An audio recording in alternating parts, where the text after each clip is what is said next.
반갑습니다. 붓다의 복과 지혜입니다. 여러분, 혹시 내일 하자는 말이 오늘의 인생을 몇 번 밀어버렸는지 생각해 보신 적 있으신가요? 부처님께서는 게으름을 두고 모든 공덕을 태우는 큰 불이라 하셨습니다. 오늘 이 시간 정진을 미루는 마음이 어떻게 인생과 수행을 무너뜨리는지, 그리고 다시 일어서는 길은 무엇인지 부처님의 참 가르침으로 함께 나누어 보겠습니다. 자, 그럼 게으름은 모든 공덕을 불태우는 큰 불이다. 그 여정을 함께 해볼까요? 부처님 당시 사위성 근처에 수마라라는 젊은 수행자가 있었습니다. 그는 출가할 때는 누구보다 발심이 맑았고 초기에는 새벽마다 가장 먼저 일어나 정진하고 청소도 공양 준비도 법문 듣는 일도 빠지지 않았습니다. 스승은 늘 이렇게 말씀하셨습니다. 수행은 불씨와 같으니 바람을 끊으면 곧 꺼진다. 그러나 시간이 지나자 수마라는 점점 오늘은 쉬자, 내일부터 더 열심히 하자는 말에 익숙해졌습니다.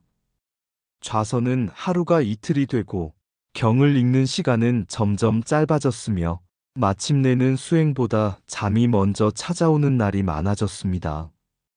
겉으로는 여전히 절에 머물고 있었지만 그의 마음은 이미 정진에서 멀어져 있었습니다. 그러던 어느 날 동무 수행자 하나가 갑작스러운 병으로 쓰러졌습니다. 밤새 간호할 사람이 필요했지만 수마라는 속으로 생각했습니다. 나는 오늘 너무 피곤하다. 다른 사람이 하겠지. 그날 새벽 그 수행자는 끝내 숨을 거두었습니다. 그리고 그의 마지막 말이 전해졌습니다. 누군가 내 손을 한 번만 잡아주었더라면. 그 말을 들은 순간 수마라의 가슴은 불에 타오르듯 무너졌습니다. 그는 그날 처음으로 게으름이 단지 나태함이 아니라 다른 생명의 인연까지도 끊어버린다는 사실을 깨달았습니다. 수마라는 부처님을 찾아가 참회했습니다. 그리고 울면서 말했습니다. 세존이시여, 저는 아무것도 하지 않은 죄로 한 사람의 마지막 인연을 놓쳤습니다. 부처님께서는 조용히 말씀하셨습니다. 수마라여, 게으름은 악을 짓지 않아도 선이 죽게 만드는 불이다. 불은 타오를 때보다 남김없이 태워버릴 때 더 무섭다. 그날 이후 수마라는 다시 정진을 시작했습니다. 전처럼 잘하려 하기보다 하루도 빠뜨리지 않는 정진을 택했습니다. 하루 한 경, 하루 한 좌선, 하루 한 번의 친절. 그는 다시는 내일이라는 말로 오늘을 태우지 않았습니다. 수년 뒤 수마라는 많은 중생을 가르치는 큰 스승이 되었고 늘 제자들에게 이렇게 말했습니다. 정진은 특별한 사람이 하는 것이 아니라 게으름을 하루라도 이기는 사람이 하는 것이다. 게으름은 죄를 짓지 않아도 공덕을 태운다. 미루는 마음은 수행도 인연도 함께 태운다. 정진은 완벽이 아니라 끊어짐 없는 하루의 실천이다. 하루의 작은 정진이 한 생의 방향을 바꾼다. 부처님 당시 라자가성 근처에 아루나라는 가난한 나무꾼이 살고 있었습니다. 그는 하루 벌어 하루를 사는 사람이었고 항상 두려움 속에서 살았습니다. 오늘 장에 나가도 나무가 팔리지 않으면 내 가족은 굶어야 한다. 두려움은 그의 마음을 잠식했고 삶은 늘 불안과 조바심 속에 있었습니다. 어느 날 숲에서 나무를 하던 그는 우연히 부처님과 수행자들이 지나가는 모습을 보았습니다. 그 얼굴에는 두려움도 조급함도 없었습니다. 그는 용기를 내어 부처님께 다가가 물었습니다. 세존이시여, 저는 매일 두려움 속에서 삽니다. 어떻게 해야 이 두려움에서 벗어날 수 있습니까? 부처님께서 조용히 말씀하셨습니다. 사람의 두려움은 가난에서 생기는 것이 아니라 자기만을 위해 사는 마음에서 생긴다. 그리고 이어서 말씀하셨습니다. 오늘 네 힘으로 할 수 있는 작은 선을 행하여라. 그것이 곧 정진이다. 아루나는 그 말씀을 깊이 새겼습니다. 그날 장터에 가는 길에 길가에서 병들어 쓰러진 노인을 발견했습니다. 그 순간 마음속에서 두 생각이 싸웠습니다. 지금 돕다가는 오늘 장사를 망친다. 그래도 그냥 지나치지는 말자. 그는 결국 자신의 나무 한 짐을 풀어 노인을 그늘로 옮기고 물을 떠다 주고 잠시 쉬게 해주었습니다. 그날 그는 장에 늦게 도착했고 절반의 나무밖에 팔지 못했습니다. 하지만 이상하게도 그날 밤 그는 처음으로 편안한 잠을 잤습니다. 그 다음 날도 그는 매일 하루 하나의 선한 행동을 끊지 않고 이어갔습니다. 굶주린 사람에게 나무 한 토막을 내어주고 다친 짐승을 그냥 지나치지 않고 따뜻한 말 한마디를 아끼지 않았습니다. 그의 삶은 여전히 가난했지만 그의 마음에서 두려움은 점점 사라졌습니다. 몇 해가 지나 사람들은 말했습니다. 아루나와 함께 있으면 마음이 놓인다. 이 사람 곁에 있으면 무슨 일이든 잘 풀린다. 부자가 된 것도 아니고 지위가 생긴 것도 아니었지만 그의 삶에는 분명히 공덕의 향기가 배어 있었습니다. 훗날 그는 다시 부처님을 찾아가 말했습니다. 세존이시여, 저는 여전히 나무를 하고 가난합니다. 그런데 두려움이 사라졌습니다. 부처님께서 말씀하셨습니다. 아루나여, 너는 이미 중생을 보호하는 보살의 길에 들어섰다. 정진이란 멀리 가는 것이 아니라 매일 선을 끊지 않는 것이다. 중생 보호, 두려움에 빠진 이를 외면하지 않는 것이 보살의 첫 정진이다. 공양과 나눔, 가진 것이 많아서 베푸는 것이 아니라 필요한 순간에 내어주는 것이 공덕이다. 교화, 말로 가르치는 것이 아니라 몸으로 보여줄 때 중생은 따라온다. 올바른 성품, 정진은 격렬한 수행이 아니라 선한 마음을 하루도 쉬지 않고 지키는 힘이다. 정진바라밀의 실제 의미, 깨달음은 하늘에서 떨어지는 것이 아니라 매일의 작은 선행이 쌓여 이루어진다. 중생을 살리는 근면 정진이란 거창한 발심이 아니라 오늘 내가 만난 한 사람을 외면하지 않는 마음입니다. 정진은 나를 살리기 전에 먼저 중생의 두려움을 거두는 일이다. 오늘의 작은 실천 하나가 내일의 큰 공덕이 된다. 베풀문 풍요에서 나오지 않고 마음에 깨어있음에서 나온다. 정진은 몸을 괴롭히는 것이 아니라 자비를 쉬지 않는 것이다. 중생의 고통을 외면하지 않는 그것이 바로 보살의 첫걸음이다. 말로 전한 가르침은 잊히지만 행으로 남긴 자비는 사라지지 않는다. 오늘의 게으름은 내일의 후회를 만들고 오늘의 정진은 내일의 해탈을 부른다. 한 사람의 두려움을 덜어주는 일이 삼천세계를 밝히는 공덕이 된다. 정진이란 멀리 가는 것이 아니라 매일 선을 끊지 않는 것이다. 공덕은 모을수록 커지지만 나눌수록 더 밝아진다. 중생을 위하지 않는 깨달음은 아직 반쪽 깨달음이다. 참된 수행은 법당에서 끝나지 않고 고통 앞에서 시작된다. 정진은 속도가 아니라 방향이며 방향은 언제나 중생을 향한다. 자비 없는 정진은 공허하고 정진 없는 자비는 오래가지 못한다. 오늘 내가 행한 한 번의 선이 내 생의 운명을 바꾼다. 부처님 당시 겐지스 강가의 작은 마을에 수다타라는 젊은 수행자가 있었습니다. 그는 출가할 때 이렇게 서원했습니다.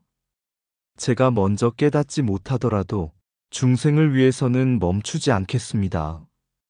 그러나 수행의 길은 생각보다 험했습니다. 처음에는 선정이 쉽게 깊어지는 듯 했습니다. 마음도 고요해지고 세상도 가볍게 느껴졌습니다. 그때 스승이 말했습니다. 지금의 고요에 머무르면 그 고요가 곧 내 발목을 묶는 족쇄가 된다. 수다타는 이해하지 못했습니다. 이렇게 편안한 마음이 왜 족쇄가 된다는 말일까? 그는 선정의 기쁨에 머무르려는 마음을 일으켰고, 정진은 점점 느려지고, 중생을 향한 발걸음은 줄어들었습니다. 그 즈음, 큰 홍수가 나서 마을 사람들이 떠내려가고 굶주림에 쓰러졌습니다. 수다타는 깊은 선정 속에 있다가 비명 소리를 듣고도 처음에는 일어나지 않았습니다. 지금은 수행 중이니 다른 사람들이 도우면 되겠지. 그 순간 마치 번개처럼 한 생각이 그의 마음을 쳤습니다. 내가 지금 붙들고 있는 이 고요는 중생을 떠난 고요가 아닌가. 그는 즉시 자리를 박차고 일어나 홍수 속으로 뛰어들어 사람들을 끌어냈고 며칠 밤을 새워 나무를 나르고 음식을 나누며 아이들을 돌보았습니다. 몸은 지쳐 쓰러질 듯 했지만 그의 마음은 이상하게도 이전보다 더 맑고 밝아졌습니다. 그날 밤 스승이 조용히 말했습니다. 이것이 바로 한없는 정진이다. 깨달음을 위해 쉬지 않고 중생을 위해도 쉬지 않는 것이다. 수다타는 이후 스승께 물었습니다. 스승이시여, 왜 제가 중생을 위해 움직였을 때 오히려 마음이 더 맑아졌습니까? 스승이 답했습니다. 네가 혼자 고요를 즐길 때는 분별지었다. 나는 고요하다. 나는 수행한다는 생각이 있었기 때문이다. 그러나 중생 속으로 들어가 자기 생각을 잊고 움직였을 때 그때 일어난 맑음은 근본지였다. 근본지는 머리로 아는 지혜가 아니라 집착이 쉬어진 지혜다. 그제야 수다타는 알았습니다. 한없는 정진은 많이 하는 수행이 아니라 나를 놓아버리는 수행이라는 것을. 세월이 흘러 수다타는 깊은 지혜와 자비를 겸비한 스승이 되었습니다. 상대적 과보. 그가 가는 곳마다 사람들이 안정을 얻고 굶주린 자는 음식을 얻고 두려움에 빠진 자는 희망을 얻었습니다. 궁극적 과보. 그러나 그는 스스로를 깨달은 자라 부르지 않았습니다. 중생이 남아있는 한 내 정진도 아직 끝나지 않았다. 이 말이 바로 보살의 한없는 정진이었습니다. 수다타는 제자들에게 이렇게 말하곤 했습니다. 부처의 씨앗이 끊어지지 않게 하려는 것도 정진. 중생을 포기하지 않으려는 것도 정진. 번뇌를 꺾는 것도 정진. 두려움을 이기는 것도 정진. 지혜를 원만히 하는 것도 정진. 악마를 항복받는 것도 정진. 못말 뜻을 닦는 것도 정진. 끝까지 마무리하는 것도 정진. 이 모든 것이 따로 있는 것이 아니라 결국 하나다. 중생을 버리지 않겠다는 마음이 바로 32가지 정진의 뿌리다다. 한없는 정진이란 깨달음에 머무르지 않는 정진, 자기 고요에 빠지지 않는 정진이다. 근본지는 자기를 잊을 때 드러나는 지혜이다. 궁극적 과보는 무해한 깨달음, 상대적 과보는 윤회 속에서도 흔들리지 않는 기쁨이다. 32가지 정진 바라밀의 본질은 중생을 끝까지 버리지 않는 힘이다. 깨달음에 이르기까지 쉬지 않고 중생을 향해 돌아서기 전까지 멈추지 않는 것, 그것이 바로 한없는 정진입니다. 깨달음에 머무르면 정진은 멈추고 중생을 향하면 정진은 끝이 없다. 한없는 정진이란 더 많이 하는 것이 아니라 끝까지 버리지 않는 것이다.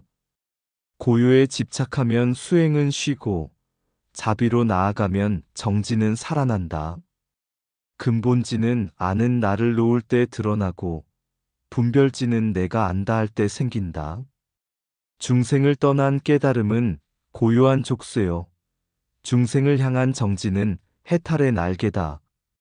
상대의 고통을 외면하지 않는 그 한 걸음이 바로 보살의 한없는 정진이다. 지치지 않는 힘은 몸에서 나오지 않고 서원에서 나온다. 궁극의 과보는 깨달음이 아니라 깨달음에도 머물지 않는 마음이다. 윤회 속에서도 흔들리지 않는 기쁨은 자비로 움직인 정진의 열매다. 32가지 정진은 많아 보이지만 그 뿌리는 단 하나, 중생을 버리지 않는 마음이다. 나를 위한 수행은 어느 날 쉬어도 되지만 남을 위한 정진은 하루도 쉬지 않는다. 선정에 머무르면 편안해지지만 중생 속으로 들어가면 지혜가 완성된다. 보살의 정진은 멈추지 않는 발걸음이 아니라 되돌아오지 않는 서원이다. 악마를 항복받는 가장 큰 힘은 자기를 이기는 끊임없는 정진이다. 끝까지 마무리하려는 마음, 그것이 바로 모든 바라미를 완성하는 정진이다. 옛날 인도의 한 마을에 아난타라는 젊은 수행자가 있었습니다. 그는 법문을 듣는 자리에서는 언제나 눈빛이 빛났고 정진하겠습니다, 세존이시여 하는 말도 가장 크게 하는 사람이었습니다. 그러나 막상 수행처로 돌아오면 그는 늘 이렇게 말했습니다. 오늘은 몸이 피곤하니 내일부터 하자. 한 번 쉬어도 수행이 사라지진 않겠지. 처음에는 하루였고 그 다음은 이틀이 되었고 어느새 그는 법문을 들으러 가는 날보다 잠을 선택하는 날이 더 많아졌습니다. 그러던 어느 날 그는 부처님께서 설하신 대지도론 개송을 듣게 됩니다. 게으름의 먹구름은 온갖 지혜를 덮고 모든 공덕을 삼켜 멸하며 불선을 자라게 한다. 게으른 사람은 처음엔 즐거우나 나중엔 큰 고통을 받는다. 아난타는 그 말씀을 듣고도 속으로 이렇게 생각했습니다. 설마 내가 거기까지 가겠는가? 시간이 흘러 아난타는 처음의 발심을 완전히 잃어버렸습니다. 경을 보아도 마음이 닿지 않았고 좌선에 앉아도 졸음만 깊어졌습니다. 그러나 더 무서운 것은 그가 자신이 무너지고 있다는 사실조차 느끼지 못했다는 것입니다. 부처님께서 이런 말씀을 하셨습니다. 응당 얻을 것을 얻지 못하고 이미 얻은 것은 다시 잃는다. 이는 모두 게으름에서 생긴다. 아난타는 참선의 기쁨을 잃었고 발심의 뜨거움을 잃었고 마침내 부끄러움조차 잃었습니다. 그는 아직도 수행자였지만 이미 수행의 생명은 꺼져가고 있었습니다. 세월이 흘러 이 이야기는 현대의 양군이라는 청년의 삶과 기묘하게 겹쳐집니다. 그는 어릴 적부터 아무것도 안 해도 되는 아이로 자랐습니다. 부모는 걸을 나이가 되어도 업어주었고 조금이라도 힘들면 대신 다 해주었습니다. 그에게는 해야 할 일이 아니라 해도 안 되는 일만 가득했습니다. 아버지가 병으로 쓰러지고 어머니가 홀로 집안을 떠받칠 때도 양군은 손 하나 까딱하지 않았습니다. 어머니가 눈물로 부탁해도 그는 돌아눕기만 했습니다. 결국 어머니는 과로로 세상을 떠났고 양군은 집안을 팔아먹고 일도 못하고 일할 마음도 잃은 채 사람들의 연민에 기대어 살다 젊은 나이에 생을 마쳤습니다. 그가 굶어 죽었을 때 사람들은 이렇게 말했습니다. 저 아이는 가난해서 죽은 것이 아니라 게으름에 길들여져 죽은 것이다. 부처님께서는 말씀하셨습니다. 게으름은 큰 불과 같아서 숲과 들을 태우듯 공덕을 태운다. 그러나 이 불은 연기도 크게 나지 않고 소리도 크지 않습니다. 조용히 오늘의 정진 하나를 태우고 오늘의 부끄러움 하나를 태우고 오늘의 인연 하나를 태우고 마침내는 인생 전체를 태웁니다. 그 불이 다 타고 나서야 사람은 깨닫습니다. 내 인생이 언제 이렇게 되었지? 부처님께서는 지금 이 시대의 우리에게 이렇게 말씀하고 계십니다. 법을 듣고도 움직이지 않는다면 그것이 바로 게으름이다. 옳은 줄 알면서도 미룬다면 그것이 바로 공덕을 태우는 불이다. 중생의 고통을 알면서도 외면한다면 그것이 바로 보살의 길에서 떨어지는 순간이다. 게으름은 죄를 짓지 않아도 공덕을 태운다.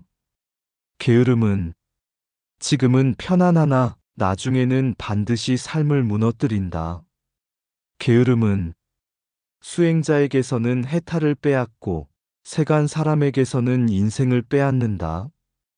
게으름은 단지 나태가 아니라 지금까지 쌓은 모든 공덕을 태워버리는 가장 조용한 불입니다.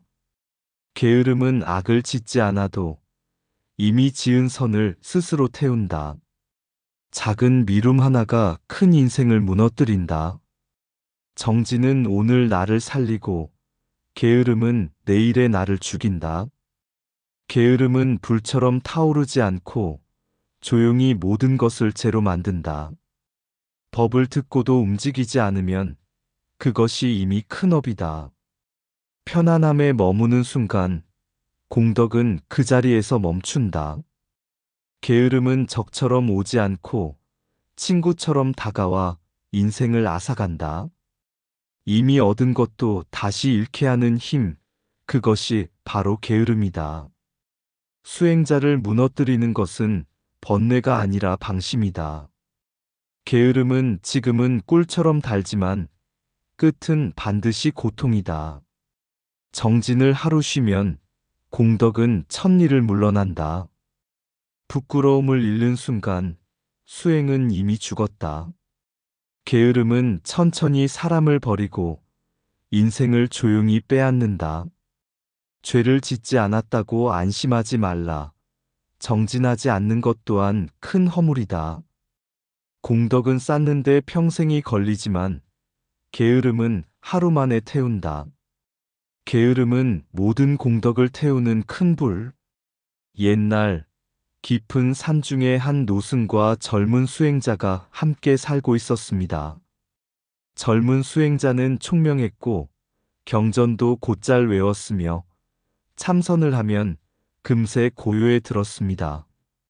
사람들은 그를 곧 크게 될 인물이라 불렀습니다. 그러나 딱 한 가지, 그는 스스로에게 늘 이렇게 말했습니다. 나는 이미 많이 알고 있으니 내일 조금 쉬어도 괜찮겠지. 처음엔 하루, 그 다음엔 사흘, 그 다음엔 한 달이 쉬는 날이 되었습니다. 정진은 줄고 마음은 느슨해졌고 어느새 수행은 해야 할 일이 아니라 귀찮은 일이 되었습니다. 그 사이 노승은 말없이 매일 새벽종을 치고 묵묵히 좌선을 하고 걸레질을 하고 탁발을 나갔습니다. 어느 겨울밤 산사에 큰 불이 났습니다.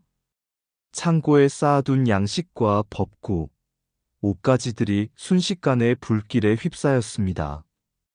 수행자는 울부짖으며 외쳤습니다. 스님, 우리가 모아놓은 게 다 타버립니다. 그때 노승이 조용히 말했습니다. 네가 더 오래 태워온 것이 있다. 무엇을 말씀이십니까? 노승은 불길을 바라보며 나직이 답했습니다.